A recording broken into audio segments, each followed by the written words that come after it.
মানুষ যা দেখলাম আসার সময় তো 1-1.5 কিলো মানে মানুষই, এত মানুষের জায়গা দেওয়া তো সম্ভব না। আপনারা আমার মনে হয় কিছু মানুষ বাড়ি চলে যান,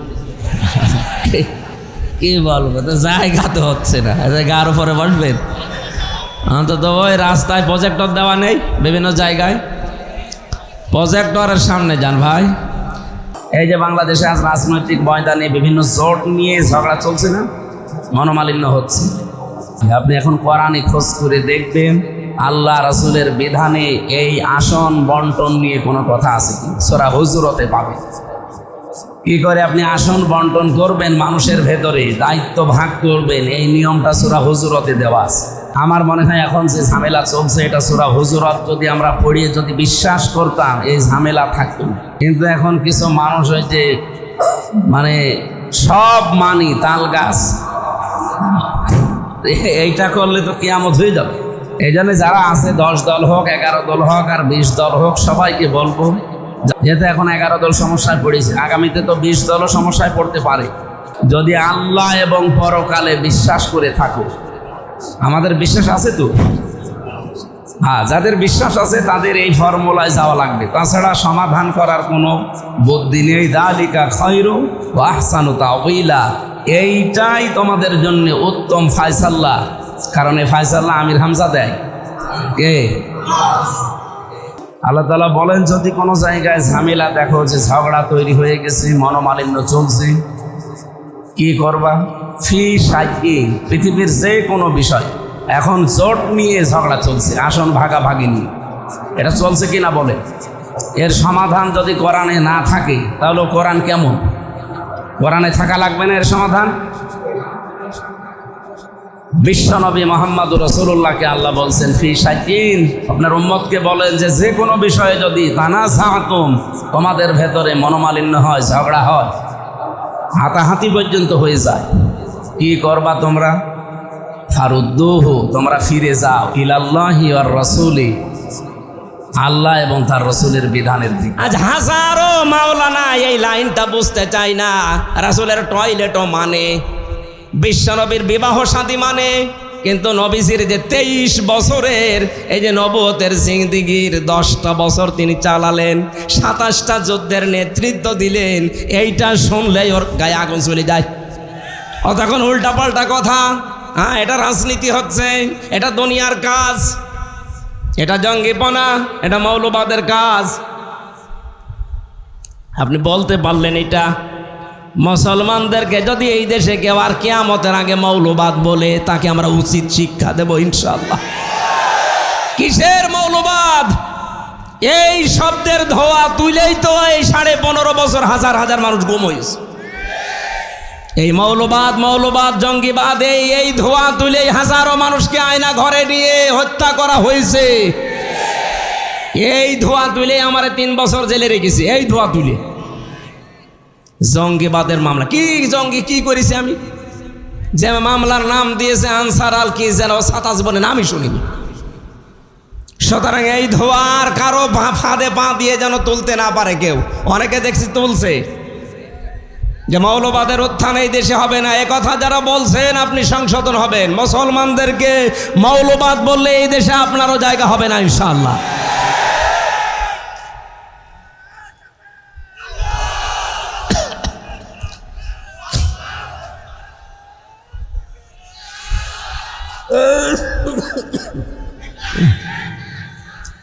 শরীর আসলে সাপোর্ট করছে, বসে। পানি খেলে আরো কাশি হচ্ছে। ডাক্তারে আমারে বলছিল যে স্যালাইন ঢুকিয়ে দেয়, আপনি হাসপাতালে শুয়ে থাকেন। এখন এই স্যালাইন দিয়ে কি এবার শুয়ে থাকা লাগবে?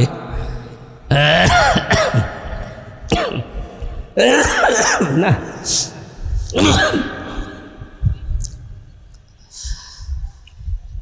যতগুলো পয়েন্ট নিয়ে আসি সামনে, সবগুলো বলতে গেলে তো শরীর সাপোর্ট করছে না। খুব তাড়াতাড়ি করি ভাই। হেদায়েত থেকে নিজেকে বঞ্চিত করে দিয়েন না। নূহ আলাইহিস সালামের জামানায় মাত্র 80 জন, এরপরে আর কেউ আসে নাই। আল্লাহ বললেন ইল্লা মান কদ আমান, যারা এনেছে এবার আর আনবে না। ফালা তাবতাইস বিমা কানু ইয়াফআলুন, আফসোস করবেন না, হতাশ হবেন না, দুঃখে ভেঙে পড়বেন না। ওদের কাজগুলো ওদের করতে দিন। আমরাও এইটার উপরে আছি, বহু ওয়াজ করেছি। এই 15.5 বছর চলছে, কোরআনের বাকি 50টা বছর চেষ্টা চালিয়েছি। হেদায়েত পাওয়ার মতো মানুষ আমরা দেখছি খুব কম। যদিও আগস্টের 5 তারিখের পর থেকে দেখতে পাচ্ছি হ্যাঁ অনেক কিছু বেড়ে গেছে। আল্লাহ পাক যেন এই ধারাটা অব্যাহত রাখেন, বলেন আমিন। একটা জরিপ পেয়েছিলাম আমি, আগস্টের 5 তারিখের পর থেকে 1 মাস 5 দিনে, মাত্র 1 মাসের ভেতরে সেপ্টেম্বরের 5 তারিখ, তার মানে 1 মাস হয়। সেপ্টেম্বরের 5 তারিখে একটা জরিপ পেলাম, এই দেশে 100 জনের 14 জন মানুষ এখনো পর্যন্ত ওই জালেমদের সাপোর্ট করছে। 100 জনের 28 জন মানুষ আছে থালা নিয়ে শুধু খাবো খাবো এই ধান্দায়। 100 জনের 58 জন মানুষ এখন চায় এদেশে আল্লাহর এই বিধান চালু হোক। যেহেতু বাতাস লেগে গেছে, আল্লাহর রহমত অবশ্যই আছে, আমরাও চাই আর কিছুদিন যেতে দিন, দেখবেন এই দেশে 100 জনের 100 জনই চাইবে আল্লাহর এই বিধানটা কায়েম হোক।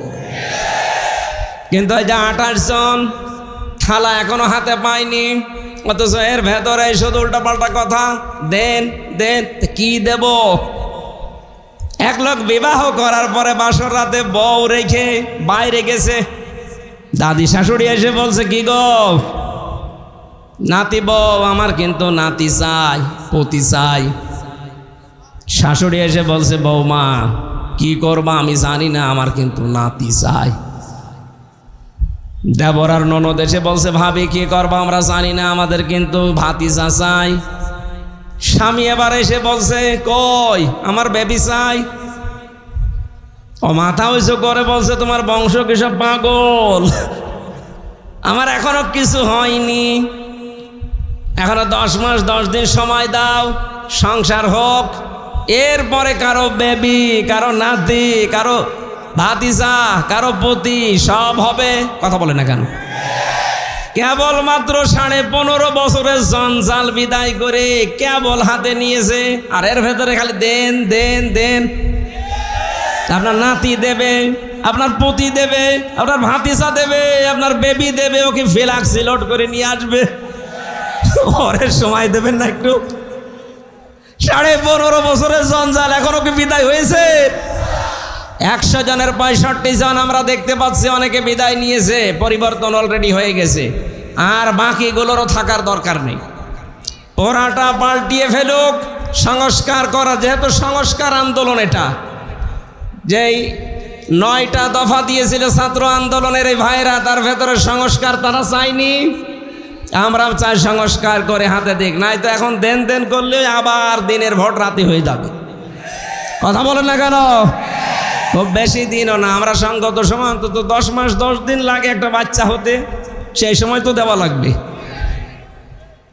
যেন আমাদের দুঃখ আফসোস নেই, যে যা করছেন করেন, তার হিসাব তাকে দেওয়াই লাগবে। আল্লাহ রাব্বুল আলামিন হযরত নূহ আলাইহিস সালামকে এবার আদেশ দিলেন, ওরা যা আরম্ভ করেছে শুধু কিয়ামত চাই তা তো বলে না, আপনার উপরও এবার অত্যাচার জুলুম নির্যাতন একেবারে শেষ করে ফেললো। আমি আল্লাহ আপনাকে আদেশ দিলাম, ওয়াসনাইল ফুলকা বিআয়ুনিনা ওয়া ওয়াহয়িনা ওয়ালা তুখাতিবনি ফিল্লাযিনা যালামু ইন্নাহুম মুগরাকুন। রব্বুল আলামিন বলেন একটা নৌকা কিস্তি বানাও, কিস্তি তৈরি করো, আমি আল্লাহর নির্দেশ মতো, আমার চোখের সামনে, তার মানে আমার তত্ত্বাবধানে। নির্দেশ কার? আরো জোরে বলেন। আল্লাহ পাকের নির্দেশ মতো, তার ওহী মতো, তার চোখের সামনে, তার মানে তার কুদরত অনুযায়ী নূহ নবী নৌকা বানালেন 3 তলা। 3 তলা নৌকায় তিনি তুলতে বললেন তার আহাল পরিবারের শুধু সন্তান আর স্ত্রী বাদ দিয়ে বাকিগুলোকে। 2 নম্বরে জোড়ায় জোড়ায় পশু আর পাখিকে। 3 নম্বরে ওই 80 জন ইমানদারকে। মুফাসসিরে আয়াত থেকে তাফসিরে ফি জিলালিল কোরআন শিক্ষা দিতে চেয়েছেন, নূহ নবীর নৌকা এটা আল্লাহর নির্দেশে তৈরি হয়েছিল। আজ বাংলাদেশে অনেকে এই ঘোষণা কিন্তু দিয়ে ফেলেছিলেন, আমাদের এই নৌকা ও নূহ নবীর নৌকার সাথে মিল আছে। নূহ নবীর নৌকাকে আল্লাহ বললেন, তোমার আহাল পরিবারের ভেতরে যে দুইজন আছে বেঈমান, তোমার ছেলে আর তোমার স্ত্রী, তাদেরকে নেওয়া যাবে না। আর ওই যে 80 জন ইমানদার, ওদেরকে নাও, বাকি কোনো বেঈমান যেন নৌকায় না ওঠে। আর আপনি কি করলেন এই 15.5 বছরে? নৌকা তো পুরা বেঈমান দিয়ে ভর্তি করা। কোন ইমানদার ওই নৌকায় ছিল? যেটা মনে করতাম ইমানদার এই দরবেশ, এটা আরো বড় হারাম।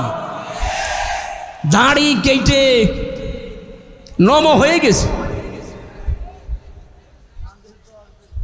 36,000 কোটি টাকা। জীবনে আমার মনে হয় আমি যদি 100 বছর হায়াত পাই তাও গুণে শেষ করতে পারি। আমি গ্যারান্টি দিতে পারি, ডাক্তার শফিকুর রহমান জানিয়েছেন 5 বছর 10 বছরের জন্য একটু আমাদের হাতে দেন, 36,000 কোটি না, 36 পয়সা এদেশ থেকে চুরি হবে না ইনশাল্লাহ। আপনি একটু দিয়ে দেখেন না কেন? 53 বছর তো বিভিন্ন জায়গায় আমরা দিয়েছি। বাবা চালিয়েছে, স্বামী চালিয়েছে, চাচা চালিয়েছে, আপা চালিয়েছে, বুবু চালিয়েছে, ভাবি চালিয়েছে, সব তো দেখলাম। এখন একটু দেখতে মনে চাচ্ছে আল্লাহর এই কোরআন দিয়ে দেশটা চললে কেমন দেখা যায়। কথা বলেন না কেন? মিনি জান্নাত হয়ে যাবে দেশটা। কি মনে করেন আপনি? এর ভেতরে এমন শক্তি আল্লাহ দিয়েছেন। খালি 500 আয়াত আছে শরীয়তের বিধান, এগুলো একটু চালু করে দেন, এই বাংলাদেশ মিনি জান্নাত হয়ে যাবে। অনেকে বলছে তাহলে একটু ডাল মাইল খাই, এগুলো কি হবে? আরে ভাই, আপনার ডাল খেতে মনে চাইবে না। মসজিদে প্রবেশ করলে কেউ কি লাল পানি খেতে চায়, ডাল খেতে চায়, বিড়ি খেতে চায়? যতই নিশা লাগুক, ডাল খেতে চাইলে মসজিদ থেকে বের হয়ে খান, কারণ ওই পরিবেশটাই ওই রকম। কোরআনে কারিমের 500 বিধান চালু করে দেন এই দেশে রাষ্ট্রীয়ভাবে, আল্লাহর কসম পুরা বাংলাদেশের 56,000 বর্গ মাইল হয়ে যাবে মসজিদের মতো। তখন মনেও চাইবে না যে একটু লাল পানি খায়, একটু ডাল খায়, একটু আকিস বিড়ি খায়, আপনার মনে চাইবে না ইনশাআল্লাহ। আমরা চাচ্ছি ওইটাই, যে এমন মানুষগুলো আসুক। আপনি মানুষ জান্নাত চায় কিন্তু মরতে চায় না, ন্যায় বিচার চাই বারবার, অথচ ন্যায় বিচার করবে যারা সৎ লোক, সে মানুষগুলোকে আমরা দিতে চাই না। হ্যাঁ, কথা বলেন না কেন? সুতরাং নূহ নবীর নৌকায় ওঠার শর্ত ছিল ইমানদার হওয়া লাগবে, আর আমাদের এমন নৌকা বেঈমান হওয়া লাগবে। আল্লাহ তাআলা বলেন, নৌকা যখন ছাড়বা সাবধান, ওয়ালা তুখাতিবনি ফিল্লাযিনা যালামু ইন্নাহুম মুগরাকুন। ওদেরকে আমি যখন ডোবাবো, এই জালেমদেরকে ডুবন্ত অবস্থায় দেখে, ওটা যদি ছেলে হয়, স্ত্রী হয়, তারপরও আমি আল্লাহর কাছে ওকে বাঁচানোর জন্য কোনো কথা বলতে পারবা না। আমার মনে হয় সেই পরিবেশে 15.5 বছর পরে আল্লাহ দিয়ে দিয়েছে। নৌকা যেমন ডুবতেছে, জালেমরাও বিভিন্ন জায়গায় ডুবতেছে। কথা বলেন না কেন? ইমানদার আমরা যারা আছি, যারা নির্যাতন অত্যাচার জুলুমের শিকার ছিলাম, এই মাজলুম মানুষ, ওদের দৃশ্য দেখে এখন যদি মায়া কান্না করে, না এটা আমার অমক দোলা ভাইয়ের শালীর মেয়ের অমক ছিল, এটা বাঁচাও না, জালেমদের ক্ষমা নেই। মঞ্চে বসা আছেন আমাদের অভিভাবক, এ থানার সম্মানিত অফিসার ইনচার্জ বড় ভাই জনাব আব্দুল হান্নান, সামনে বসা মুসলমান ভাইরা, পর্দার আড়ালের সম্মানিতা মা এবং বোনেরা, প্রাণপ্রিয় রাজশাহীবাসী, দলমত নির্বিশেষে কোরআনের এই অনুষ্ঠানে আমরা এসেছি। আপনারা জানেন সারা বাংলাদেশ সহ বিভিন্ন জায়গায় এখন হিন্দু ধর্মের বড় অনুষ্ঠান চলছে। একটা কথা বলার জন্যে বলা না, আমরা জানার জন্যে বলছি। যদিও অনেকে হিন্দু ধর্মের এই অনুষ্ঠানকে বলতেছেন এটা সনাতন ধর্মের অনুষ্ঠান না। সনাতন মানে পুরাতন। সনাতন মানে কি? এ পৃথিবীতে সবচাইতে পুরাতন ধর্ম ইসলাম। এর আগে কিছু ছিল? বলেন।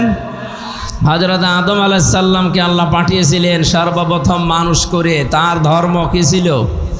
সুতরাং সনাতন ধর্ম এটা হিন্দু ধর্ম, খ্রিস্টান ধর্ম, বৌদ্ধ ধর্ম, ইহুদি ধর্ম নয়। এ পৃথিবীতে সনাতন ধর্ম মানে ইসলাম ধর্ম। কথা বলে না কেন? সেই ইসলামের যত ভালো ভালো কাজগুলো আছে তার অন্যতম আজকের এই অনুষ্ঠানটা। এটা কিন্তু একটা এবাদত। এটা কি চলছে বলেন তো? এবাদত যেইভাবে করা লাগে ওইভাবে করেন। মসজিদে নামাজ পড়তে যায় আমরা এবাদত মনে করে, নামাজে দাঁড়িয়ে কেউ গল্প করে, এদিক ওদিকে তাকায়, কয়টা ফ্যান আছে গুনে নেয়। সুতরাং ওই জায়গায় যেমন এবাদত মনে করেন, যদিও কাতারে অনেকের জায়গা হয় না, কষ্ট করে হলেও আপনি দাঁড়িয়ে নামাজটা আদায় করেন। এখানে আমরা দেখতে পাচ্ছি জায়গা হচ্ছে না, তারপরেও কষ্ট করেন। কোরআনে কারিমের জন্য যদি কেউ কষ্ট স্বীকার করে তার ডবল সওয়াব হবে। যেন আমরা যারা আরামে আছি আপনাদের তুলনায়, তাদের সওয়াব কিন্তু ডবল হচ্ছে। একটু কষ্ট করেন ভাই। সবাইকে নিয়ে আমরা আল্লাহর ওই দরবারে শুকরিয়া আদায় করছি, যিনি আমাদেরকে এই মুক্ত একটা জীবন দিলেন। এই যে বাক স্বাধীনতা, এটা আল্লাহর পক্ষ থেকে যে 5টা জিনিস বান্দাকে দেওয়া হয়েছে স্পেশালভাবে, তার ভেতরে এইটা একটা। না, এইভাবে হলে তো আমি পারবো না।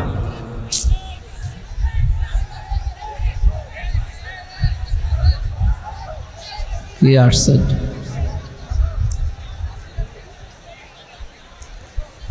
আসলে পুলিশ দেখেও মানুষ ভয় পাচ্ছে না, সেই ভয়টা কেটে গেছে। যে সমস্ত কোলাঙ্গার অফিসারদের কারণে আজ এই প্রশাসনের উপরে মানুষের ধারণাটা পুরা পাল্টিয়ে গেছে, তাদের বিচার করা দরকার। এ পোশাকটার অনেক মূল্য ছিল, কিন্তু কিছু কোলাঙ্গার এই জালেমাকে টিকিয়ে রাখতে গিয়ে পোশাকের অমর্যাদা করে এমন জায়গায় পৌঁছিয়েছে, দেখেন পুলিশ বসে আছে তারপরও ভয় পাচ্ছে।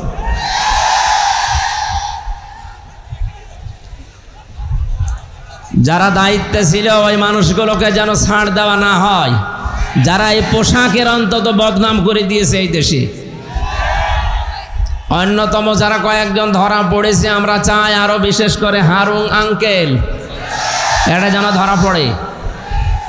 কোথায় আছে আমরা জানি না, যেখানেই থাকে দেশে গোয়েন্দা যারা আছেন খুব তাড়াতাড়ি তারা বের করেন।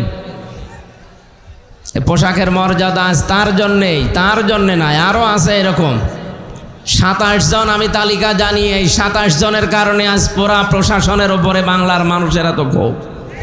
এটা যেন আস্তে আস্তে পাল্টিয়ে যায়।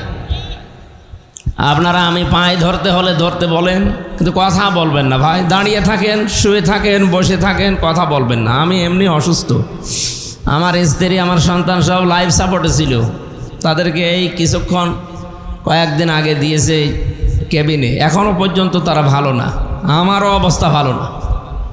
সেদিন রংপুরে গিয়ে এমন অসুস্থ হয়ে গিয়েছিলাম, ডাক্তার বলছে কথা বলা যাবে না, রাত 10টার পরে জেগে থাকা যাবে না। আমি এটা যেহেতু রেকর্ড হচ্ছে সারা দেশেই বলছি, এমনিতে এই মাহফিল করা এখন নিষেধ, ডাক্তারের সর্বোচ্চ নিষেধে যে রাত 10টার পরে আপনি আর জেগে থাকবেন না। আর গা যদি ঘামে তাহলে আবার অসুস্থ হয়ে যাবে। এজন্য আহ্বান জানাচ্ছি, যারা আমার অনুষ্ঠান নিয়েছেন, আমি সব করবো না, কিছু কিছু বাদ দেবো। যেই কয়টাই করি সর্বোচ্চ রাত 9টায় আমার তুলে দেওয়া লাগবে। যদি না দেন ওই মাহফিলে আমার নিয়ে যাবেন না।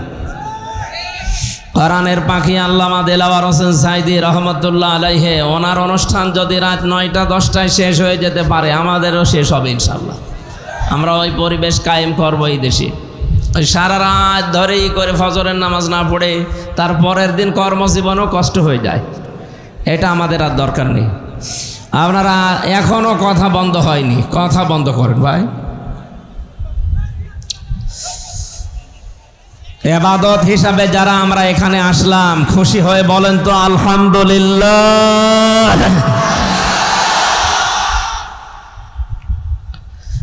কোরআন শুনতে এসেছি যেহেতু, যারা শুনতে আসে তাদের আল্লাহ কিছু দায়িত্ব দিয়েছেন, যেহেতু এটা ইবাদত। আর যারা আমরা বলতে আসি, আমাদেরও আল্লাহ কিছু দায়িত্ব দিয়েছেন। আল্লাহ পাক বলেন, যারা শুনতে আসে তাদেরকে বলবেন ফাস্তামিউ লাহু ওয়া আনসিতু, তারা যেন চুপ থাকে। 2 নম্বরে শোনে। 2টা কথা আল্লাহ তাদেরকে জানিয়েছেন, যদি মেনে নিতে পারেন লাআল্লাকুম তুরহামুন। আল্লাহ পাক বলেন আমার রহমত ওই জায়গায় নাজিল হবে। জোরে বলেন আল্লাহু আকবার। দল মত নির্বিশেষে যেটা পাওয়ার জন্য এই ময়দানে ছুটে এসেছি, সেটা আল্লাহর রহমত। সেটা কি? সুতরাং কোরআনের আলোচনা যখন আরম্ভ হয়েছে, 1 নম্বরে চুপ থাকেন, 2 নম্বরে শোনেন। এটা আপনাদের দায়িত্ব। আমরা যারা বলতে এসেছি আমাদের দায়িত্ব কি? কোরআনে কারীম জানিয়েছে কিতাবুন উনজিলা ইলাইকা ফালা ইয়াকুন ফি সাদরিকা হারাজুম মিনহু লিতুনযিরা বিহি ওয়া যিকরা লিল মুমিনিন।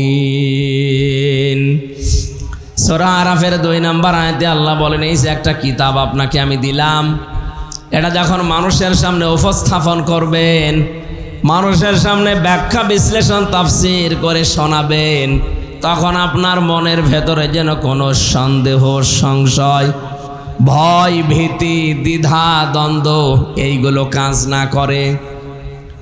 আপনার মনে যেন কোনো সংকীর্ণতা না আসে। এখানে হারাজন শব্দের অর্থ আমি তাফসীরে পেয়েছি 2টা, একটু খেয়াল করে করে শুনবেন। 1 নম্বরে যখন আপনি কোরআন মানুষের সামনে উপস্থাপন করবেন, আপনার এই কথা শোনার পরে সামনে যারা বসে আছে অনেক মানুষ এমন থাকবে, আপনার বক্তব্য না বোঝার কারণে তারা মন খারাপ করতে পারে। এরকম শ্রোতা নেই দেশে? বলেন না কেন?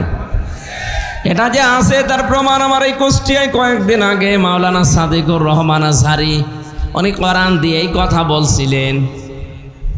তাফসীরের নাম বলার পরেও কিছু মানুষ দেখলাম রেগে গেছে। এটা অবশ্যই তারা না বোঝার কারণে রাগ করেছে। কথা বলা লাগবে।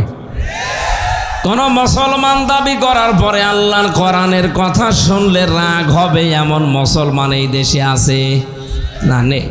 হয়তো না বোঝার কারণে মন খারাপ করে। আর একটা কারণ আছে। 2 নম্বর কারণ হচ্ছে আবহমান কাল থেকে এমন এমন নিয়ম নীতি ইসলাম মনে করে আমাদের এই দেশগুলোতে পালন করা হচ্ছে, আসলে যেটা ইসলামে নেই। কোরআনের ব্যাখ্যা করতে গেলে ওইগুলো তো টিকবে না, কারণ কোরআন হচ্ছে আলো, আর যত পাপাচারের কাজ আছে সব হচ্ছে অন্ধকার। আপনারা দেখবেন এই পৃথিবীতে 3টা প্রাণী দিনের আলোতে বের হয় না, রাতের আধারে বের হয়, পেঁচা, বাদুর আর চামচিকা। সূর্যের আলো যতক্ষণ থাকে ওরা কিন্তু বের হয় না। রাতের আধার যখন শেষ যায়, অন্ধকার হয়ে যায়, তখন ওরা বের হয়। বের হয়েই ঠিক থাকে না, মানুষের ফসল নষ্ট করে, কলা নষ্ট করে, পানের বরজ নষ্ট করে। এক কথা বলে না কেন? এটা আমরা দেখেছি, তাই বাস্তব বলছি। দিনের আলো, সূর্যের আলো এদের পছন্দ হয় না, রাতের অন্ধকার এদের ভালো লাগে। এই জন্য এদের নামও দেখেন ডিজিটাল নাম, পেঁচা, বাদুর, চামচিকা। এর নাম শুনে বোঝা যাচ্ছে চেহারা কেমন হবে। কথা বলে না কেন? যদি আজ বাস্তবে অনেকের নামের সাথে বাস্তবের মিল পাওয়া যাচ্ছে না, যিনি পালিয়েছেন ওনার নামটা কিন্তু অনেক সুন্দর ছিল, হাসিনা। হাসিনা মানে সুন্দরী। হাসিনা মানে কি? এত একটা সুন্দর নাম নিয়ে এমন ঘৃণিত কাজ করে গেল দুনিয়াতে। আপনি জরিপ দেখেছেন, সারা পৃথিবীতে কয়েকজন মানুষের নাম ঘৃণার তালিকায় এখন আছে, তার ভেতরে এই মহিলার নাম। মানুষ নামটা নেয় কিন্তু গালি হিসাবে। এই যে ইয়াজিদ নামে যে লোকটা, এও অত্যাচারী ছিল, এও স্বৈরাচার ছিল। নামটা কিন্তু ভালো, কিন্তু স্বৈরাচার অত্যাচারী হওয়ার কারণে আল্লাহ নামটা গালি বানিয়ে দিয়েছে।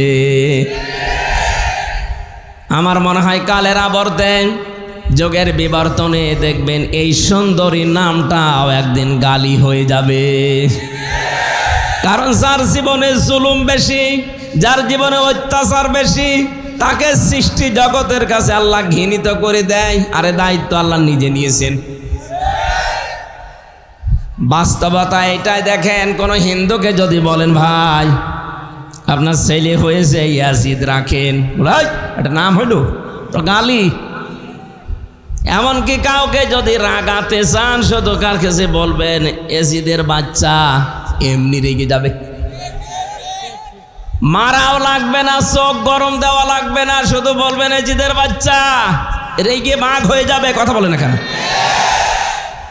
এত সুন্দর নামকে জুলুম করার কারণে আল্লাহ যদি এত ঘৃণিত বানিয়ে দিতে পারেন, তা আপনার নাম যতই ভালো হোক, যে কাজ করলেন, আমি তো নিজেরটাই বলছি, আমার উপরে আপনি যা করেছেন নির্দেশ দিয়ে, 3টা বছরে যত অত্যাচার জুলুম আর নির্যাতন আমার উপরে গিয়েছে, ব্যারিস্টার আরমানের কথা, আমান আজমি ভাইয়ের কথা বাদ দিলাম, ওনার তো আরও উপরে। আমারে 10 দিন আপনি মাটির নিচে যেভাবে রেখে দিয়েছিলেন, কোনো মানুষ মানুষের সাথে এই করে, আমার বিশ্বাস হয় না।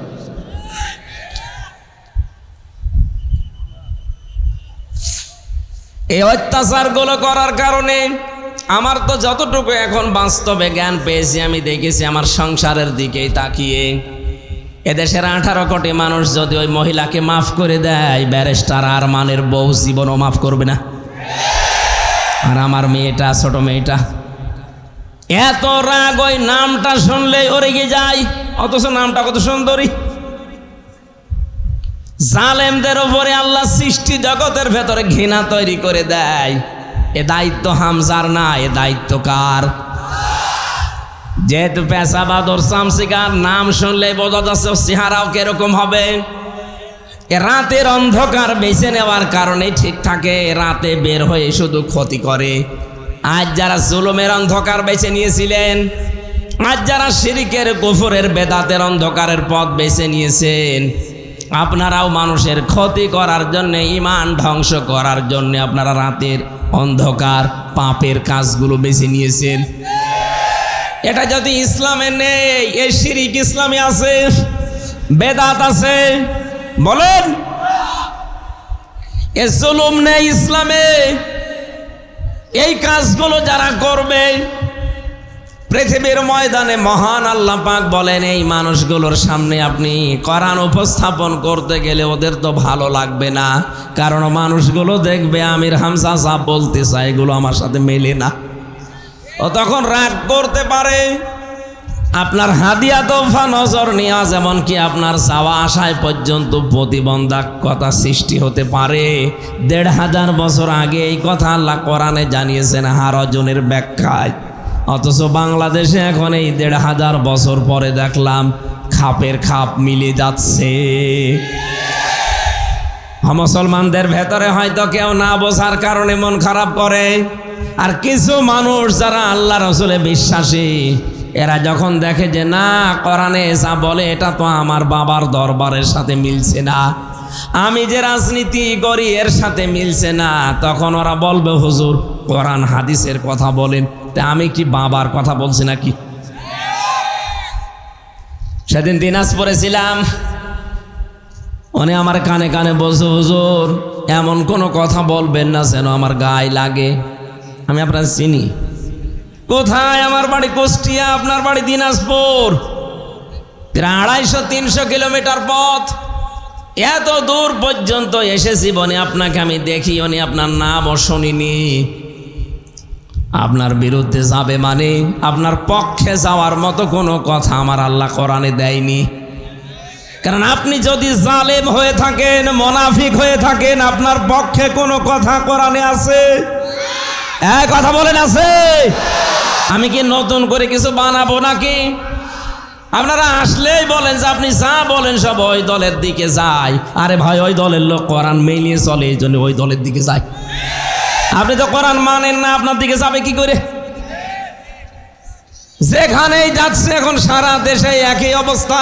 জালেম তো বিদায় নিয়েছে, কিন্তু মুনাফিক কিছু আছে। এই মুনাফিক গুলো খালি বারবার বলতে থাকে আমাদের বিরুদ্ধে যেন বলবেন না। আরে ভাই, আমি কি আয়াত নতুন করে তৈরি করব? কোথায় পাবো আমি? যা আছে জালেমের বিরুদ্ধে যেমন মুনাফিকের বিরুদ্ধে এইরকমই কথা বলেন না কেন? আপনার পক্ষে যদি আল্লাহর কোরআনের কথা, রাসূলের হাদিসের কথা নিয়ে আসতে হয়, তাহলে হারজনের ব্যাখ্যাটা আপনাকে বোঝা লাগবে। যেহেতু আমি এখানে বসেছি, কি করে উপস্থাপন করা লাগবে কোরআনে ধরন আল্লাহ আমাকে শিখিয়ে দিয়েছেন, আমরা সেই ধরনটার সামনে নিয়েই বলতে চাই। আল্লাহ আমাদের তৌফিক দাও, বলেন আমিন। 2024 সালের 5 আগস্টের সাথে কোরআনে কারিমের একটা আয়াতের আমি মিল পেয়েছি। এদিকে তাকান। এখন প্রশ্ন আসতে পারে, এটা নাজিল হয়েছে ১৫০০ বছর আগে, ২০০৫ সালের ৫ আগস্টের সাথে মিল পেলেন কি করে?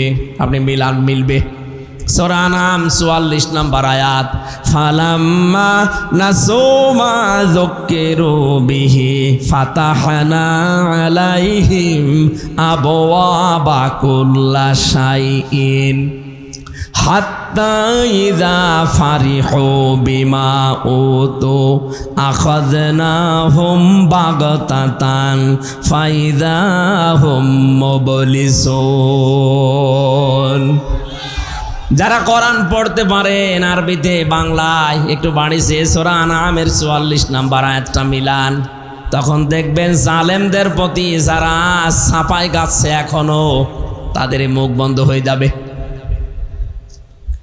রব্বুল আলামিন বলেন, যখন তারা আমার আদেশ নিষেধ আমি যেটা পাঠিয়েছিলাম তাদের উপরে, এটা যখন তারা ভুলে গেল, তাদের যে নিয়ামতের দরজা আমি আল্লাহ সবগুলো খুলে দিলাম।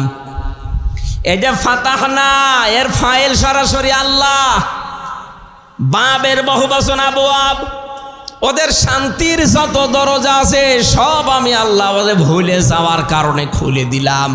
প্রশ্ন আসতে পারে, আল্লাহর আদেশ ভুলে যাওয়ার কারণে আল্লাহ নিয়ামত আরো কেড়ে নেয়, আল্লাহ বাড়িয়ে দিল কেন? জবাব দিচ্ছে, এবার তাকান। ২০০৬ সালের ২৮ অক্টোবর এই মাসে আমরা দেখেছিলাম একজন মানুষের মুখের কথাই লগি বইটা নিয়ে সারা দেশ থেকে মানুষ ঢাকায় গিয়ে জসিম ভাইয়ের মতো মানুষকে পিটিয়ে হত্যা করে লাশের উপরে ড্যান্স দিয়েছিল। জীবনে বহু ইতিহাস পড়েছি বিশ্ববিদ্যালয় থেকে, কিন্তু এই ইতিহাস কোনোদিন আমি শুনিও নি, পড়িও নি। দেখা তো দূরের কথা, যে জীবনে আশরাফুল মাখলুকাত মানুষ হত্যা করার পরে তার লাশের উপরে ড্যান্স দেওয়া যায়। সিরাজগঞ্জ থেকে একবার যাচ্ছিলাম মাহফিল করে, ড্রাইভারের পেছনে বসে আছে বাসের ড্রাইভার, মাঝখানে দেখলাম একটা কুকুর পড়ে আছে। কুকুরের গার উপর দিয়ে চালিয়ে না দিয়ে উনি বাম দিয়ে দিল, গাড়ি একটু কেঁপে উঠেছে। ড্রাইভারকে বললাম, ভাই আপনি এমন করলেন, গাড়ি এখনই তো অ্যাক্সিডেন্ট হয়ে যেত। আমার বলছে, হুজুর আপনি দেখেন না একটা কুকুর পড়ে আছে, আমি ডবল করে ওর গার উপরে চাকা চালাবো, আমার বিবেক নেই। বললাম, ভাই ও তো মরা কুকুর, ও মারলে কি আর না মারলে কি? ড্রাইভার আমার দিকে ঘুরে বলছে, হুজুর আপনি কি আসলে হুজুর? আপনি কেমন হুজুর? আপনি দেখছেন যে একটা মরা কুকুর পড়ে আছে, আমি আবার ডবল করে চাকা চালাবো, আমার বিবেক কি মরে গেছে? হ্যাঁ, এই কথা শোনার জন্য আমি ছিলাম। একটা মরা নিকৃষ্ট প্রাণী, দুইটা কুকুর আর শুকুর, তার ভেতরে একটা পড়ে আছে, তাও মরে পড়ে আছে। এর ওপর দিয়ে আপনি চাকা চালাতে পারলেন না, আপনার বিবেকে বাধা দিল। অথচ জসিম ভাইয়ের মতো মানুষকে, জীবিত মানুষকে পিটিয়ে লগে বৈঠা দিয়ে মারার পরে লাশের উপরে ড্যান্স দিয়েছে এই দেশে। আপনাদেরকে মানুষ বলেন কি করে, আমার তো বিশ্বাস হয় না। এই পৈশাচিক নির্যাতন, এই দৃশ্য দেখার পরে আমার ওই সময় মনে হয়েছিল, না এই পৃথিবীতে ক্ষমতার এই যে আসল যেটা, এটা আরামের জায়গা। অনেকে ভাবি আমরা, আসলে এটা আরাম। এই জায়গাতে আল্লাহ কোনো দিন এইরকম জালেমদেরকে আর দেবেন না। কিন্তু দেখলাম 2 বছর পরে ঠিক আল্লাহ তাদেরকে দিল। মনে করলাম হয়তো খুব বেশি হলো না, 5 বছর টিকবে। 9 সালে আসার পরে 13 সালে দেখি না আবার টিকে গেল, সে যেভাবেই হোক। 13 সালের পরে মনে করেছিলাম না না আর টেকার মতো কায়দা নেই। 18 সালে দেখি না আবার টিকে গেল। 24 সালে আসার পরে দেখলাম না, তারা আবার টিকে গেল। মনে মনে ভাবছি, আল্লাহ তোমার কোরআনে তুমি নিজেই জানিয়েছ, মানুষ যখন তোমার নিয়ামত পাওয়ার পরে ভুলে যায়, তখন তাদের শান্তির দরজাগুলো তুমি খুলে দাও। কিন্তু পরের শব্দে তুমি কি বললে? হাত্তা ইযা ফারিহু বিমা উতু। যখন তারা আমার দানকৃত এই বস্তু, এই শান্তি, স্বস্তি, নিরাপত্তা, প্রভাব প্রতিপত্তি, ক্ষমতা এগুলো পাওয়ার পরে যখন আনন্দে আত্মহারা হয়ে যায়, আল্লাহ বলেন আখাযনাহুম বাগতাতান, আমি আল্লাহ আকস্মিকভাবে তাদেরকে আমি নিজে ধরি। আপনি বলেন তো 2006-এর এই অক্টোবরের 28 তারিখের পর থেকে 24 আগস্টের 5 তারিখ পর্যন্ত কোনো সম্ভাবনা ছিল যে এরা পড়ে যেতে পারে না? এদেশে বিএনপির মতো এত বড় দল, জামাত ইসলামের মতো এত বড় দল বহু চেষ্টা চালিয়েছে, 15.5 বছর এক চুলও নড়াতে পারে নাই। অথচ আল্লাহ নিজে মনে হচ্ছে ছাত্র ছাত্রীদের সাথে আবাবিল পাঠিয়েছিল, কিচ্ছু হাতে ছিল না তাদের, নিরস্ত্র, শুধু মুখের ভাষা দিয়ে জালেম পালাতে পারে, সম্ভব না। আল্লাহ বলেন আখাযনাহুম, আমি নিজে ধরেছি বাগতাতান, আকস্মিকভাবে। এমন আকস্মিকভাবে ধরেছে দুপুরের খাবার খাবে সে সময় পায়নি। পরের শব্দ তো আরো কঠিন। আল্লাহ পাক বলেন ফাইদাহুম মুবলিসুন, তাদেরকে আকস্মিকভাবে ধরার পরে তারা হতাশ হয়ে পড়েছে। এদের চেহারার ভেতরে যে হতাশার ছাপ, এর বাস্তব চিত্র এই দরবেশ। আপনি দরবেশ যেদিন কোর্টে তোলে দেখেছেন চেহারা তো বোঝা যাচ্ছিল না, পচা ডিম খাওয়ার পরে তো একটু বোঝা গিয়েছে। আমি আরো বেশি দেখেছি ওই কালা মানিককে, কলার পাতায় আল্লাহ শুয়েছে, এমনকি ওর বিসি উড়ে গেছে, ওর সংসার করার কাজ শেষ।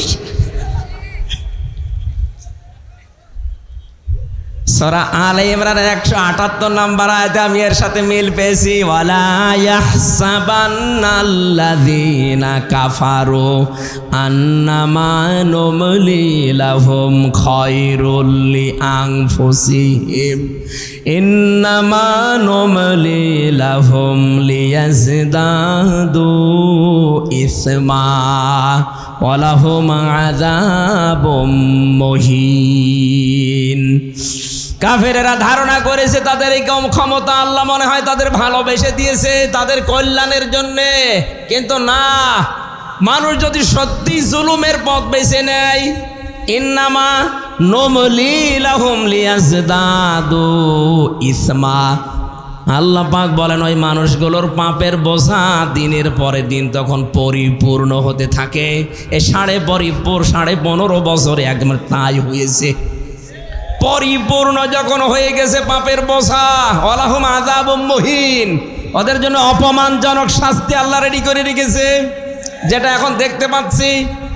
একটা দেশ কত নিম্নগামী হলে, কত দুর্নীতিগ্রস্ত হলে জাতীয় মসজিদের ইমাম পর্যন্ত পালিয়ে যায়।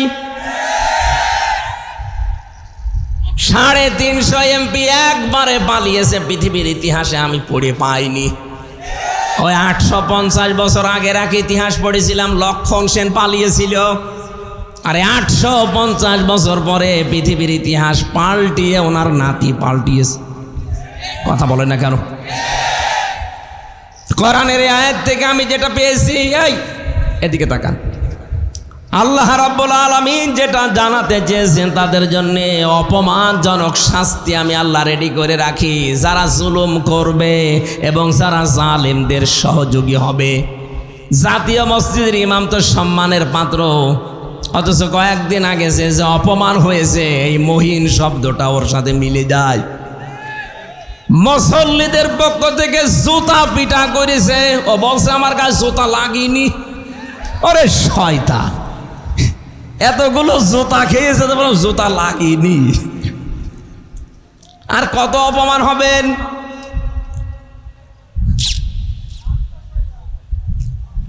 রাজশাহীবাসী সূরা নামের 44 নম্বর আয়াতের পরের অংশ বলছি। এবার ওদের যে আল্লাহ হতাশ করে দিয়েছে, ওরা নিরাশ হয়ে গেছে। আল্লাহ বলেন ফাকুতি আদাবিরুল কওমিল্লাযীনা যালামু, জালেমদের শিকড় কেটে দেওয়া হয়েছে।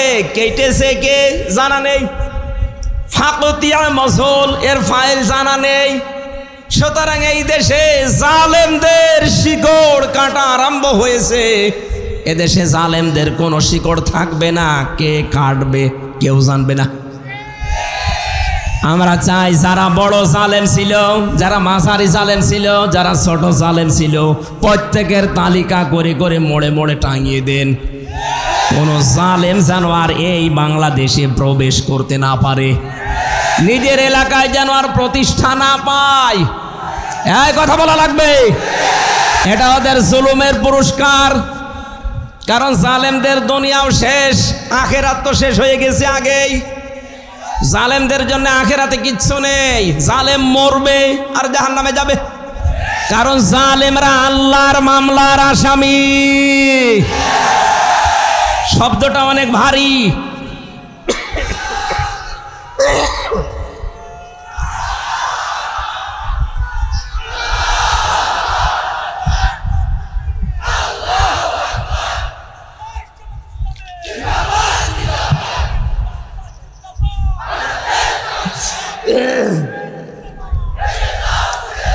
আলহামদুলিল্লাহ ভাই,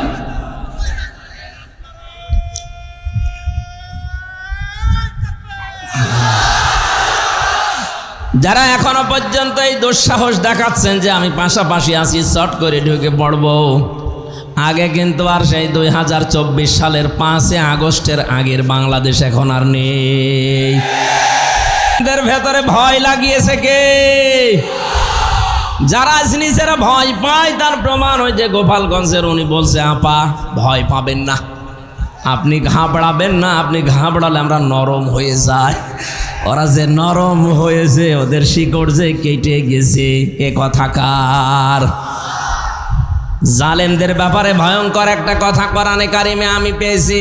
সূরা শূরা 42 নম্বর আয়াত, ইন্নামাস সাবিলু আলাল্লাযিনা ইয়াযলিমুনান নাস।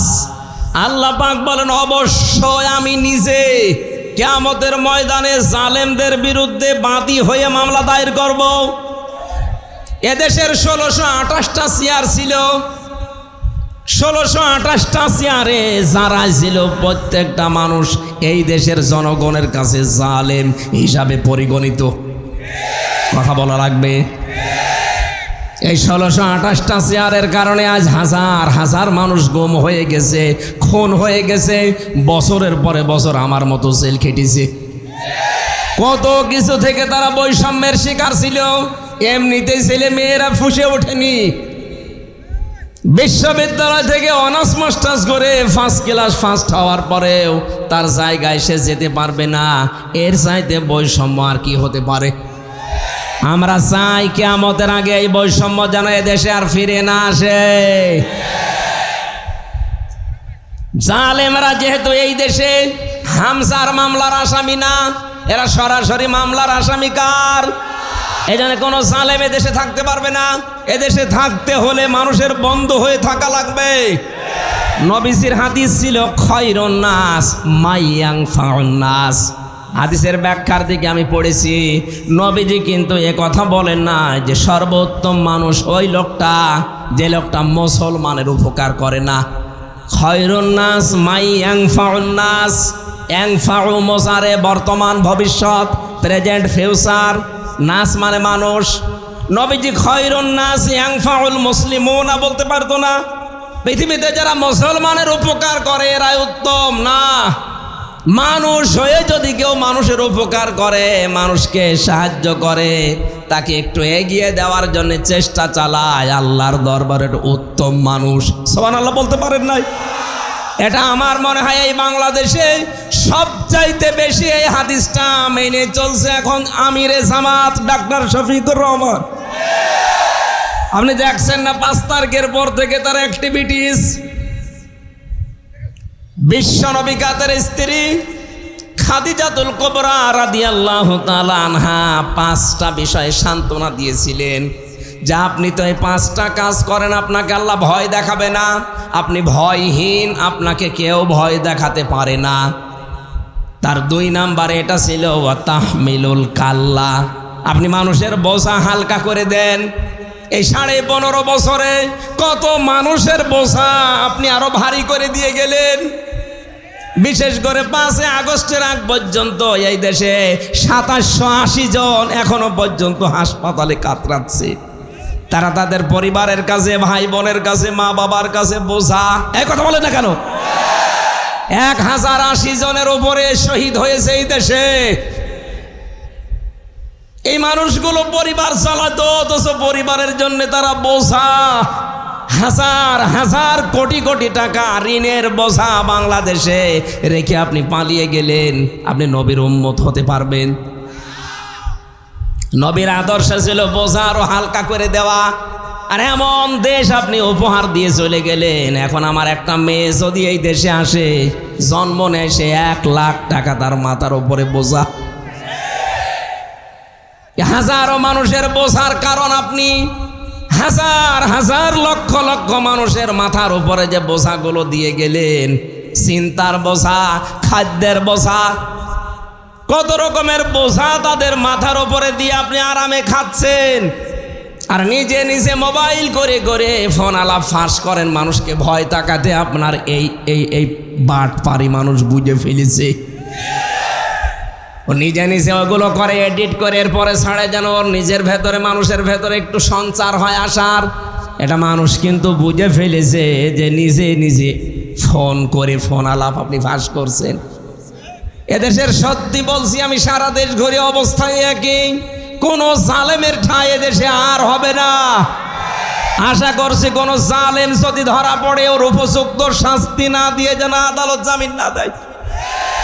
দেখছি কয়েকজন জামিন পাচ্ছে। যারা দায়িত্বে আছেন সাবধান, উর্মির মতো করবেন না। উর্মির মতো যদি আপনিও ধরা পড়েন, আপনার জীবন কিন্তু দেশের মানুষের হাতে চলে যাবে আজরাইল আসার আগেই। আজরাইল জান কবজ করতে আসবে পরে, আগে করবে জনগণ। এই জন্য আশা করব কোন জালেম যদি সত্যিই প্রমাণ হয় এটা জালেম জুলুম করেছে, তার যেন জামিন না হয়। আমি বিনা কারণে যদি 3 বছর জেল খাটতে পারি, জালেমদের তো 9 বছর খাটা দরকার। এই কথা বলা যাবে না, কথা বোঝার চেষ্টা করে। আমি যে কথাটা বোঝাতে চাচ্ছি, আমরা যেহেতু এমন একটা পরিবেশ, এমন একটা দেশ চাচ্ছি, বিশ্ব নবীকে তার স্ত্রী সান্ত্বনা দিয়েছিলেন, হে আমার স্বামী, আপনি কখনো ভয় পাবেন না। কারণ যে মানুষগুলো মানুষের বোঝা হালকা করে দেয়, তাদেরকে আল্লাহ নির্ভয় করে দেয়। এর বাস্তব প্রমাণ যার নাম বললাম, এই লোকটা। আমি নিজে তার সাথে ছিলাম। তার যে তাকওয়া, এই লোকটার যে ইবাদত বন্দেগী আমি কাছ থেকে দেখেছি, আল্লাহর ওপরে তার যে তাওয়াক্কুল, ভরসা, এমনি এমনি তৈরি হয়নি। এই মানুষটা একামতের দিনের এই লাইনে আসার পর থেকে জীবন উৎসর্গ করে দিয়েছে মানবতার জন্য। এই দেশে 18 কোটি মানুষের এই একজনের নামে শুধু বানায় ডাক্তার শফিকুর রহমান, মানবতার ফেরিওয়ালা। বিশ্ব নবীকে তার স্ত্রী খাদিজা বলেছিল এটা। আপনি ভয় পাবেন না, কোনো কিছু আপনাকে ভয় দেখাতে পারে না, কারণ আপনি মানুষের বোঝা হালকা করেন। আপনি কোন নবীর উম্মত দাবি করছেন, মানুষের বোঝা আরো ভারী করে দিচ্ছেন।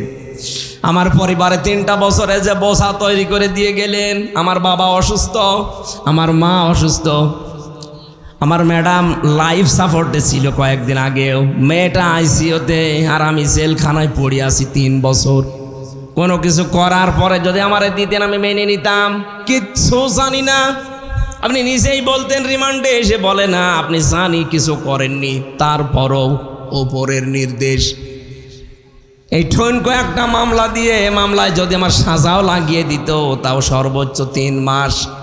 অথচ 33 বারের উপরে মামলাটা আমার সিএমএম কোর্ট, জজ কোর্ট, হাইকোর্ট। 33 বার আমার বাবা, আমার চাচা, আমার যারা শোভাকাঙ্ক্ষী ছিল, জোর জোর করে তুলেছিল মামলা, জামিন দেয়নি। কয়েকদিন আগে মামলাটা পুরা খারিজ হয়ে গেছে। বিচারপতি ওইটা দেখার পরে বলছে, কি দেখে বিচার করবো, এর ভেতরে কোনো মাল নেই। যা, এর ভেতরে মাল নেই। 3 বছর তো মামলা আপনার কাছে ছিল, এতদিন তো বলেননি যে মাল নেই। উনি এই কথাই আমারে বলতো, আমি পরে পরবর্তীতে কথা বলেছিলাম, বলছো হুজুর আমার হাত বাঁধা। আমি জানি শুধু ওনার না, এখন যেহেতু ওনার হাত খোলা, এখন ন্যায় বিচার করতে পারছে।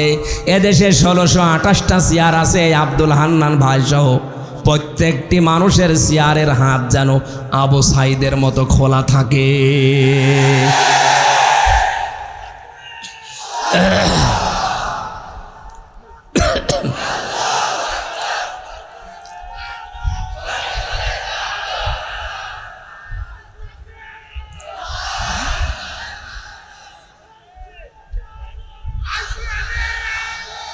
আমার ভাইরা, আমরা আর কিয়ামতের আগে এই দেশে যারা চেয়ারে বসবে তাদের হাত বাঁধা দেখতে চাই না, চাই সবার হাত খোলা থাকবে।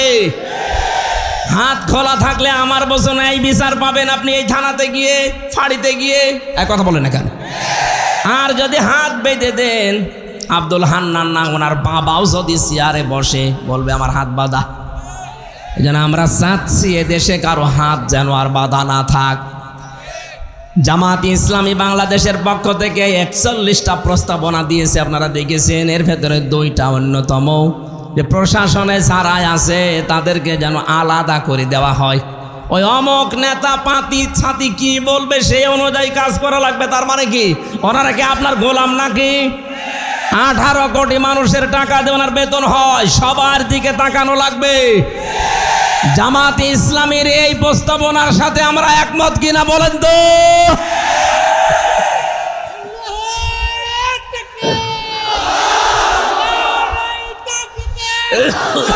আলহামদুলিল্লাহ।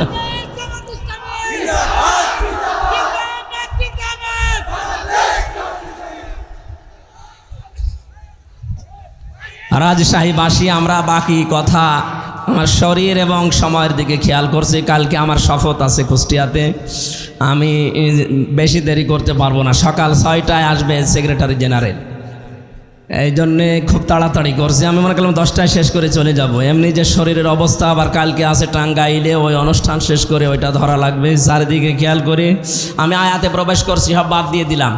সূরা হুদ থেকে একটা মাত্র আয়াত পড়েছি, 36 নম্বর আয়াত।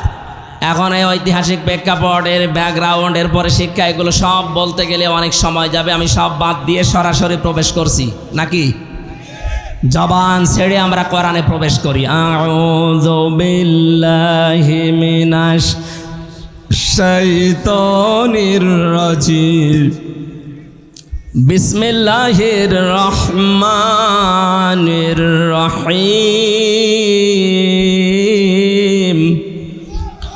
وأوحي إلى نوح أنه لا يؤمن من قومك إلا من قد آمن فلا تبتئس بما كانوا يفعلون।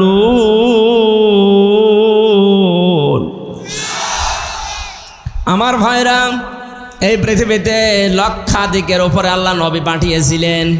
তার ভেতরে অন্যতম একজন নবীর নাম হযরত নূহ আলাইহিস সালাম।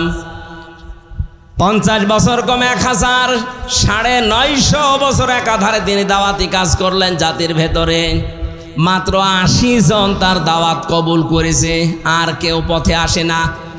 শুধু পথে আসে না তা না, জাতির লোকেরা তার কাছে আবদার জানিয়েছে যে আপনি যে কিয়ামতের ভয় দেখান ওইটা নিয়ে আসেন। এবার আল্লাহ পাক রাগ হয়ে গেলেন। এতদিন পর্যন্ত 950 বছর ওরা মানে নাই, আমি কিছু বলি নাই। ওরা মানে নাই, আমি কিছু বলি নাই। শুধুমাত্র মানে নাই তা না, এরপরে বাধা তো দিয়েছে, এখন আবার কিয়ামত দেখতে চাই। ও নূহ, ওদেরকে আমি মিনি কিয়ামত দেখাবো। وأوحي إلى نوح أنه لا يؤمن من قومك।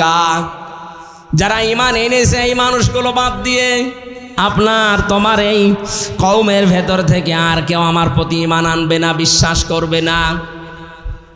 প্রশ্ন আসতে পারে, আল্লাহ ঈমান আনার জন্যই নবীদেরকে পাঠিয়েছেন দুনিয়ায়, আর সেই নবীকেই জানাচ্ছেন যে আর কেউ ঈমান আনবে না। শুধু এতটুকু যদি সহজ ভাষায় বলতেন হয়ে যেত। আল্লাহ গ্যারান্টি দিয়েছেন লাই ইউকমিনা। ইউকমিনা এটাও মজারে বর্তমান ভবিষ্যৎ প্রেজেন্ট ফিউচার, এর আগে লান এসেছে। আরবি গ্রামার অনুযায়ী মজারের আগে লান আসলে অর্থ হয় কখনোই হবে না। গ্যারান্টি কার? আরো জোরে বলেন। তার মানে যে 80 জন কবুল করেছিল ইসলামের পরবর্তীতে আর একটা মানুষও দিনের দিকে আসবে না, এই গ্যারান্টি আল্লাহ কেন দিলেন? তাফসিরে খাজেন, তাফসিরে ফি জিলালিল কোরআন, জিলালিল কোরআনে বেশি পাবেন এটা। ইবনে সাইয়্যিদ কুতুব রাহমাতুল্লাহ আলাইহি ব্যাখ্যা করতে গিয়ে লিখেছেন এই মানুষগুলোর উপরে আল্লাহ মোহর মেরে দিলেন, হেদায়েত পাবে না। কেন? কারণ যে মানুষ এমনিতেই বাধা দেয় নবীদেরকে মেনে নেওয়া যায়, বাধা দিয়ে শেষ না, আবার আল্লাহর নিদর্শন কিয়ামত দেখতে চাচ্ছে। এই 15.5 বছর আমরা মানুষকে বহু বোঝানোর চেষ্টা করেছি। কিছু মানুষ এমনিতেই বাধা দেয়নি, শোনার ভান করে, না শোনার ভান করে চুপ থেকেছে। কিছু মানুষকে দেখেছি না শুনলেও বিরোধিতা করেছে। কথা বলেন না কেন? এই যে যারা বিরোধিতা করেন তাদের উপরে আল্লাহর নির্দেশে যে আপনাকে আল্লাহ হেদায়েতের মতো বড় দৌলত থেকে চির বঞ্চিত করে দেন। আয়াতের তাফসীরের ভেতরে 7টা কারণ পেয়েছি আমি। দ্বিতীয় নম্বর কারণ, এই খুব খেয়াল করে শুনবেন, আল্লাহ মানুষকে যে হেদায়েত দেয় না, 1 নাম্বার কারণ যারা বিরোধিতা করে দাওয়াতের, ওহির দাওয়াত দিলে যারা বিরোধিতা করে, মানে তো নাই, বিরোধিতা করে, এই মানুষগুলো হেদায়েত থেকে বঞ্চিত। 2 নম্বরে যারা শুধু আল্লাহর হুকুম মতো চলতে চায়, কিন্তু তার প্রেরিত পুরুষ যারা যুগে যুগে এসেছিল ওই রসুলদেরকে যারা মানতে চায় না, তাদেরকে আল্লাহ হেদায়েত থেকে বঞ্চিত করে দেয়। প্রমাণ পেয়েছি আমি সূরা ইউনূসের 90 নম্বর আয়াতে। ফেরাউন যখন ডুবে যাচ্ছিল, খুব খেয়াল করে শোনেন, এতদিন যেভাবে শুনেছেন না ওইভাবে না, নতুন ভাবে বলছি। হাত্তা ইযা আদরাকাহুল গরক ক্বালা আমানতু আন্নাহু লা ইলাহা ইল্লাল্লাযী আমানাত বিহি বানু ইসরাঈল। ভালো করে মন দিয়ে শোনেন, কান লাগিয়ে। ফেরাউন যখন ডুবে যাচ্ছিল ওই সময় ঘোষণা দিয়েছে আমি ঈমান আনলাম ওই আল্লাহর উপরে যার উপরে বনি ইসরাইলরা ঈমান এনেছে। ওয়ানা মিনাল মুসলিমিন, আমি তো মুসলমান। এরপরও ফেরেশতারা আমারে বারবার সুবাই কেন? জবাব দিয়েছেন মুফাসসিরিন ইকরাম যে 7টা বললাম তার 2 নম্বরে ও কিন্তু শুধু আল্লাহ পাকের একাত্মবাদের ঘোষণাটা দিয়েছিল যে আল্লাহর উপরে আমি ঈমান আনলাম। কোন আল্লাহ? বনি ইসরাইল রাজার উপরে ঈমান এনেছে ওই আল্লাহ। এর পাশাপাশি যে ওই জামানার প্রেরিত পুরুষ যিনি হযরতে মূসা কালিমুল্লাহ, ওই জামানায় কেউ মুসলমান যদি হতে চায় তাহলে তার বলা লাগতো লা ইলাহা ইল্লাল্লাহ মূসা কালিমুল্লাহ। কথা বলে না কেন? এখন এই জামানায় ওই প্রেরিত পুরুষ আর নেই, এখন আছে আরেকজন। এই জামানায় কেউ যদি এখন কালেমা পড়ে মুসলমান হতে চায়, শুধু লা ইলাহা ইল্লাল্লাহ বললে হবে না। এ জামানার যিনি পরিত পুরুষ, কিয়ামত পর্যন্ত যার নাম ঘোষণা আছে মুহাম্মাদুর রাসূলুল্লাহ, এই শব্দ আপনাকে বলা লাগবে। ফেরাউন ওই সময় আল্লাহ তোমাকে আমি মানি, ফেরাউন এই কথা বলার পরে জামানার প্রেরিত পুরুষ আল্লাহর রসুল এবং আল্লাহর নবী হযরতে মূসা আলাইহিস সালাম কেউ মানে নাই, এই জন্য আল্লাহকে হেদায়েত দেয়নি। এই জামানায় এখন এই বাংলাদেশ সহ বিশ্বে যারা আমি নামাজ পড়ি, আমি রোজা রাখি, আমি হজ করে এসেছি, আমি আল্লাহ বিশ্বাস করি, আমিও জানি ওইটা, কিন্তু তার প্রেরিত পুরুষকে এই জামানায় এখন থেকে কিয়ামত পর্যন্ত আল্লাহর প্রেরিত পুরুষ আমাদের জন্য যিনি মুহাম্মদুর রাসূলুল্লাহ, তার আদর্শ যদি আপনি মানতে না চান, নামাজ পড়ে রোজা রেখে হজ করে যাকাত দিয়ে মরণের সময় ফেরাউনের মতো মরণ হবে। আমি বোঝাতে না পারলে আবার রিপিট করছি, আজ যারা শুধুমাত্র আল্লাহর হুকুম বলেন, আমি কি নামাজ পড়ি না? নামাজ পড়ে, আমিও জানি হুকুমটা কার। বলেন বলেন। আপনি তো বলেন আমি এত 7 লক্ষ টাকা খরচ করে হজ করে আসলাম। হ্যাঁ, হুকুম টাকার, কিন্তু তার হুকুম প্রেরিত পুরুষ যিনি, এখন তার 63 বছরের ভেতরে 23 বছর মেনে নেওয়া ফরজে আইন, মাস্ট বি, মানায় লাগবে। তার 23 বছরের ভেতরে 10 বছর তিনি কোরআন দিয়ে রাষ্ট্র চালিয়েছিলেন। কথা বলেন না কেন? আপনি তার 23 বছরের ভেতরে এই যে টয়লেটে গিয়েছেন 23 বছরে, না যাননি? কথা বলেন না কেন? উনি টয়লেটে যাওয়ার সময় বলতেন আল্লাহুম্মা ইন্নী আউযু বিকা মিনাল খুবুসি ওয়াল খাবাইস। বের হওয়ার সময় বলতেন আল্লাহুম্মা ইন্নী গফরানাকা আলহামদুলিল্লাহিল্লাযী আযহাবা আন্নিল আযা ওয়া আফানি। বাম পা দিয়ে ঢুকে ডান পা দিয়ে বের হয়ে 8-10 মিনিট যে টয়লেটে কাটালেন, পুরাটাই ইবাদত। এটা মানেন তো? এখানে আলেম যারা আছে বলেন তো এই খারাপ কাজ ইবাদত হতে পারে? কারণ রসুলের তরিকা 8-10 মিনিট না, যদি 1 ঘন্টাও আপনি বসে থাকেন, পুরো 1 ঘন্টা ইবাদত। আরো জোরে বলেন। রসুল্লাহর 1 ঘন্টা 10-15 মিনিট যদি আপনার ইবাদত মনে হয়, উনি যে 10 বছরে কোরআন দিয়ে দেশ চালালেন, এইটা আপনার রাজনীতি মনে হয়? আমি তো এইটা আজ জাতিকে বোঝাতে পারি না। রসুলের টয়লেট করা আপনি ইবাদত মনে করেন, আর তার 10 বছর কোরআন দিয়ে রাষ্ট্র চালানো মনে করেন রাজনীতি, দুনিয়ার কাজ। আপনার মরণ হবে ফেরাউনের মতো। নিয়ে আসেন, কোন হুজুর নিয়ে আসবেন, এবার নিয়ে আসেন। আজ হাজারো মাওলানা এই লাইনটা বুঝতে চাই না। রাসূলের টয়লেটও মানে, বিশ্বনবীর বিবাহ শাদী মানে, কিন্তু নবীজির যে 23 বছরের এই যে নবুয়তের জিন্দেগির 10টা বছর তিনি চালালেন, 27টা যুদ্ধের নেতৃত্ব দিলেন, এইটা শুনলেই ওর গায়ে আগুন চলে যায়। ও তখন উল্টা পাল্টা কথা।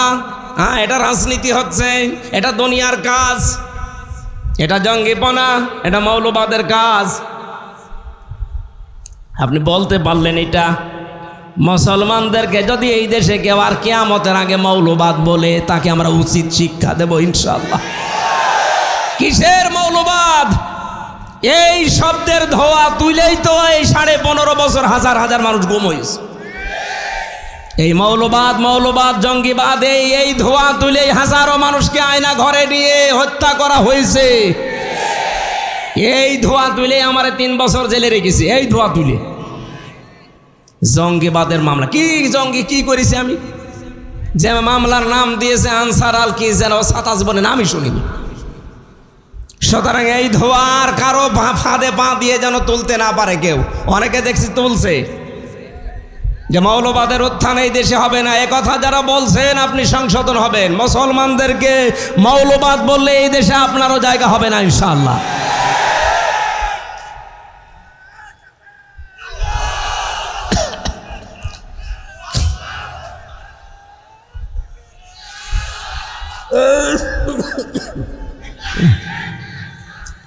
শরীর আসলে সাপোর্ট করছে। বসে পানি খেলে আরো কাশি হচ্ছে। ডাক্তার আমারে বলছিল যে স্যালাইন ঢুকিয়ে দেয়, আপনি হাসপাতালে শুয়ে থাকেন। এখন এই স্যালাইন দিয়ে কি আবার শুয়ে থাকা লাগবে?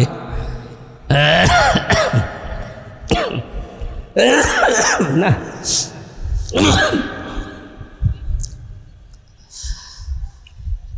যতগুলো পয়েন্ট নিয়ে আসি সামনে, সবগুলো বলতে গেলে তো শরীর সাপোর্ট করছে না। খুব তাড়াতাড়ি করি ভাই। হেদায়েত থেকে নিজেকে বঞ্চিত করে দিয়েন না। নূহ আলাইহিস সালামের জামানায় মাত্র 80 জন, এরপরে আর কেউ আসে নাই। আল্লাহ বললেন ইল্লা মান কদ আমান, যারা এনেছে এবার আর আনবে না। ফালা তাবতাইস বিমা কানু ইয়াফআলুন, আফসোস করবেন না, হতাশ হবেন না, দুঃখে ভেঙে পড়বেন না। ওদের কাজগুলো ওদের করতে দেন।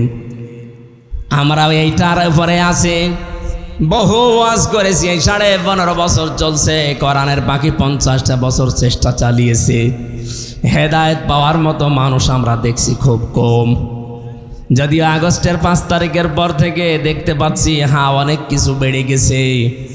আল্লাহ পাক যেন এই ধারাটা অব্যাহত রাখেন, বলেন আমিন। একটা জরিপ পেয়েছিলাম আমি, আগস্টের 5 তারিখের পর থেকে 1 মাস 5 দিনে, মাত্র 1 মাসের ভেতরে সেপ্টেম্বরের 5 তারিখ, তার মানে 1 মাস হয়। সেপ্টেম্বরের 5 তারিখে একটা জরিপ পেলাম, এই দেশে 100 জনের 14 জন মানুষ এখনো পর্যন্ত ওই জালেমদের সাপোর্ট করছে। 100 জনের 28 জন মানুষ আছে থালা নিয়ে শুধু খাবো খাবো এই ধান্দায়। 100 জনের 58 জন মানুষ এখন চায় এদেশে আল্লাহর এই বিধান চালু হোক। যেহেতু বাতাস লেগে গেছে, আল্লাহর রহমত অবশ্যই আছে, আমরাও চাই আর কিছুদিন যেতে দিন, দেখবেন এই দেশে 100 জনের 100 জনই চাইবে আল্লাহর এই বিধানটা কায়েম হোক।